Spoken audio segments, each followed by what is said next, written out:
pelo menos que interessa um terço da população do Rio Grande do Sul, que são de funcionários públicos e seus dependentes. É a questão do IP. Eu lembro, eu estou nesse negócio aí de cobrir notícias públicas, aí, palácios, etc. Há 50 anos eu cubro isso aí, então eu conheço tudo. Já 50 anos atrás, eu lembro perfeitamente. Vamos voltar 50 anos, aí vai dar 1973. Não é isso aí? 73, eu era repórter do jornal Estado de São Paulo, aqui em Porto Alegre. Já se falava em dívida histórica do PT, do IP, PT. Do IP, já se falava em dívida histórica. E sabe por que isso? Por uma razão muito simples. O Estado, na época, era tudo junto. Não tinha o IP Saúde, separado, era IP. Estou falando de 50 anos atrás. Era IP. Bom. Aí o funcionário público descontava, eu não sei se 8% ou 9% do seu salário.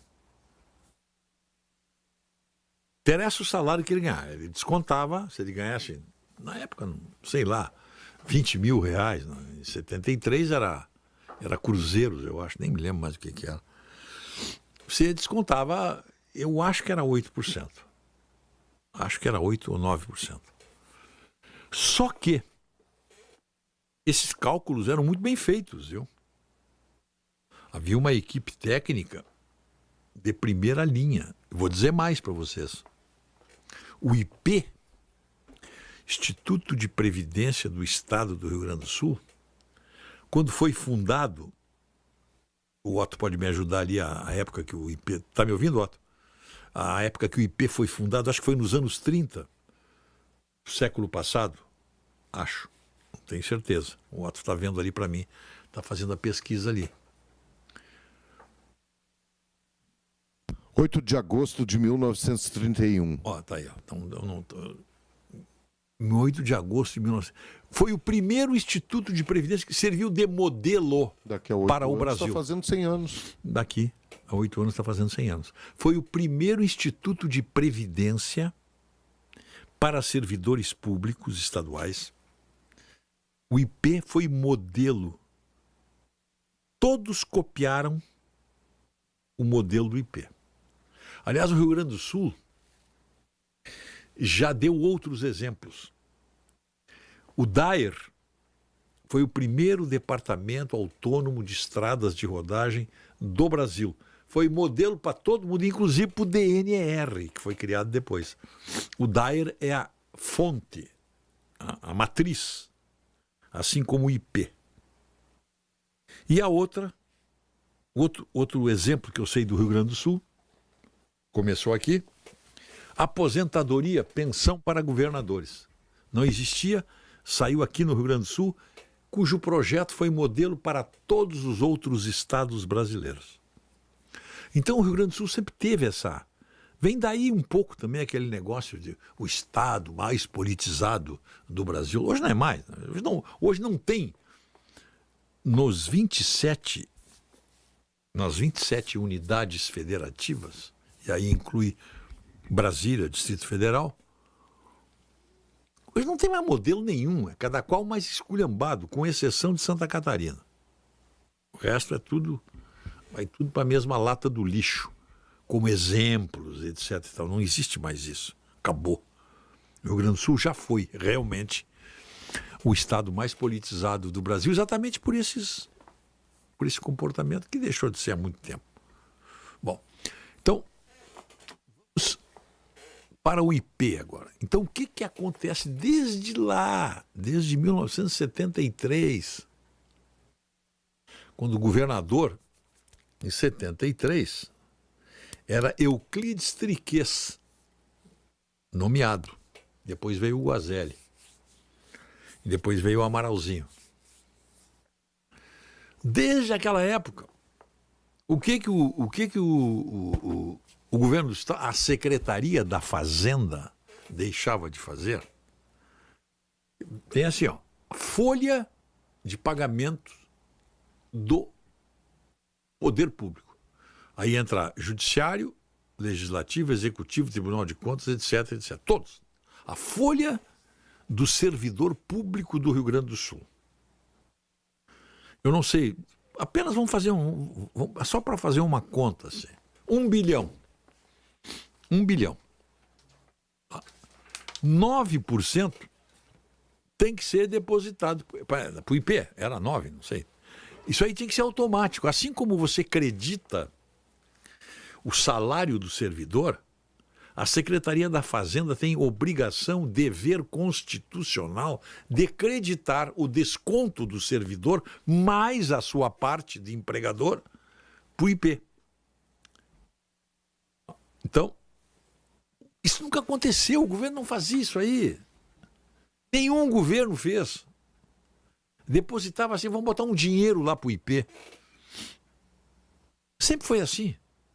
Nunca houve aquele desconto completo. Como tem, por exemplo, uma empresa privada, em dia, ela desconta do seu funcionário o INSS, o Fundo de Garantia, e deposita a sua parte. E se não depositar, vem a fiscalização e pega. É assim que funciona. No Estado, não. Eu estou falando de 50 anos, então eu estou falando de uma dívida histórica com o IP de 50 anos. E sempre se colocava panos quentes. Por exemplo, olha aqui, ó. O IP Previdência, o IP Prev, que é uma coisa, é o IP Prev, que trata das pensões e aposentadorias. O IP explica como as alíquotas de contribuição previdenciária dos servidores civis e militares, ativos, inativos e pensionistas, incidem de forma progressiva sobre as faixas salariais. As alíquotas variam. A contribuição previdenciária, nada a ver com saúde, de 7,5% a 22%, a serem aplicadas sobre o salário de contribuição de servidores ativos, inativos e pensionistas, de acordo com a faixa salarial. Então, não tem esses descontos aí, está tudo documentado, regulamentado por leis. Em janeiro de 2023, o IP Prev publicou uma instrução normativa atualizando as faixas remuneratórias de valores sobre os quais são aplicadas as alíquotas de contribuição previdenciária dos servidores, todos os tipos de servidores, considerando o índice de reajuste aplicado aos benefícios no regime geral da Previdência Social. Os servidores civis e militares, inativos e os pensionistas contribuem sobre os valores acima do salário mínimo, atualmente R$ 1.302, e não sobre os valores que excedem o teto do regime geral de previdência, atualmente R$ 7.507,49. Então, nós estamos diante dessas contribuições aí, né? As contribuições mensais. A assistência à saúde é prestada mediante contribuição mensal. Então, o servidor, na verdade, ele tem um desconto do seu salário que é dividido em previdência e saúde. Essa parte do salário dele. Né? Aqui, né? Tá aqui, ó. Tem as... Parei, tá? Pois é, tem as duas aqui, contribuições mensais e contribuições previdenciárias, que é para sua aposentadoria. Então, tudo se resume nessa situação. O governo nunca, pelo menos não tem nenhum registro aí, o governo nunca depositou na conta do IP os descontos dos servidores e a parte dele como patrão.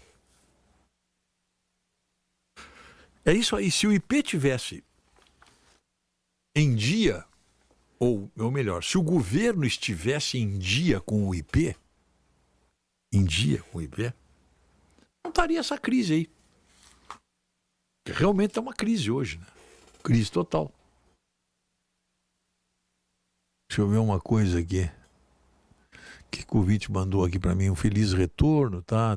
O Paulo Lande, obrigado.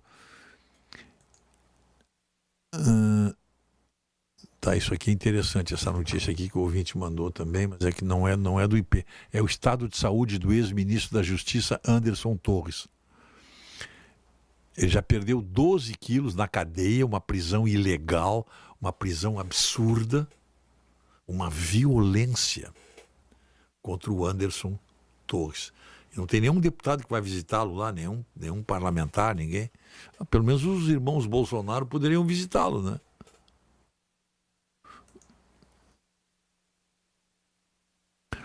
Aqui, ó. Na real, o IP quebrou de vez e não se recupera mais, pois quem mama não quer largar a teta, além de péssimas administrações. Diz o doutor Brito aqui na sua mensagem. Ele é médico, ele sabe disso aí, né? Ele não tem credenciamento com o IP. Será que o IP está tão ruim para os médicos, mesmo aceitando R$18 por consulta em hospital e R$300 por cesariana, e por isso recebendo 3 meses de atraso?